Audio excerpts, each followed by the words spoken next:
Breaking news that we are following. President Biden tested positive for COVID. Yeah, exactly. Joining us now is UCSF infectious disease specialist, Dr. Peter Chin Hung. Good morning, doctor. We've got a lot of questions for you this morning, so thanks for joining us. All right, so thanks, Marina. Thanks for being here. So the first up is that President Biden testing positive for COVID. This new strain seems to attack people who've already been boosted. He was double boosted, and so he had his original 2 shots and then 2 booster shots. So what is going on with this variant? So there's good news and bad news about the variant. The bad news is that your antibodies that you develop towards the vaccines may not work quite as well. It's not an exact fit. And that's like the front guards of your body having cataracts on their eyes. But the bulldog inside your body is going to be very, very active, will wake up. That's your memory T cells and B cells, and kick the enemy out. And that's why I would be very, very surprised if the president was sick enough to get into the hospital, unlike President Trump, when none of these technologies were around. Well, yeah, so they immediately put him on Paxlovid, which I wanted you to talk about, too, because as everybody, exactly. I know a lot of people have gotten COVID now in the last couple of weeks, and I don't know how easy it is to get Paxlovid. I thought they were supposed to make it, you just walk into the pharmacy. What's going on with that, and what do you have? How sick do you have to be to get it? Yeah, so I think with Paxlovid, the criterion are basically most people, if you have any risk factor for getting severe disease, including diabetes, obesity, heart disease, lung disease. And the older you are, you're going to benefit the most. In the studies, it was really an unvaccinated group. So even that population will benefit. In fact, I would say that's the population that will benefit the most.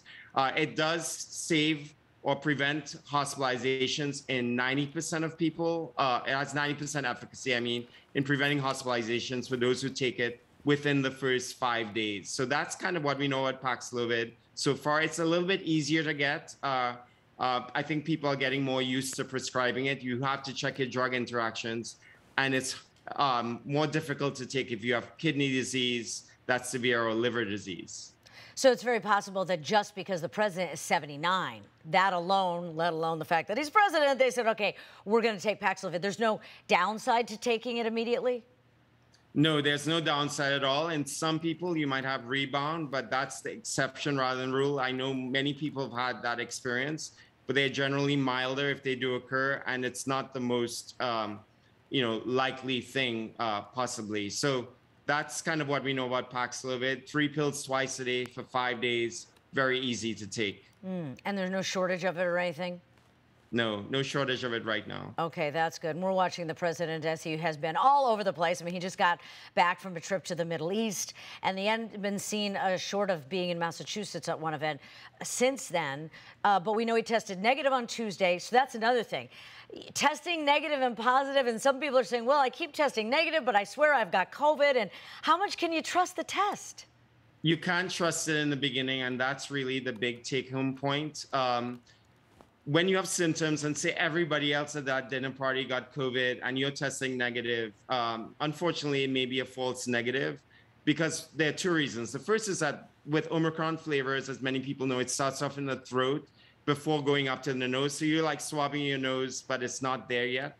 The second reason is that in vaccinated people, your immune cells are active. So they're recognizing even just a few virus and telling you it's there by you having symptoms. But it takes more than 100,000 virus to turn that antigen test positive. So that's why people are actually turning positive later. And if you did a PCR earlier on, you may end up being positive. And the third method that some people use is combine the nose and the throat. A little bit unorthodox and a little bit ick factor, but it does work because of the throat involvement before the nose. I think it wouldn't be as icky if you did your throat and then your nose, but I think people don't like the idea of eating what's in their nose. To do both. Now, I was always wondering the right order too, but thanks, Daria, You're for welcome. thinking through that. We focused on his age a little bit, being 79. I know that's not a complete factor because I've had friends in their 20s who've had COVID who have not fared well, and my grandparents just got over it. Also, a very rough time.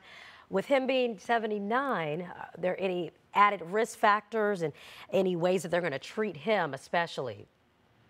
Yes, I mean, I think that they'll have a very low threshold to admitting him to the hospital, even though he won't be, as sick as somebody who you'd normally think of going to the hospital. And that's because older people tend to show signs that they're sick much less than people who are younger, because your immune system is a little bit more sluggish, and it's your immune system that makes people look sick.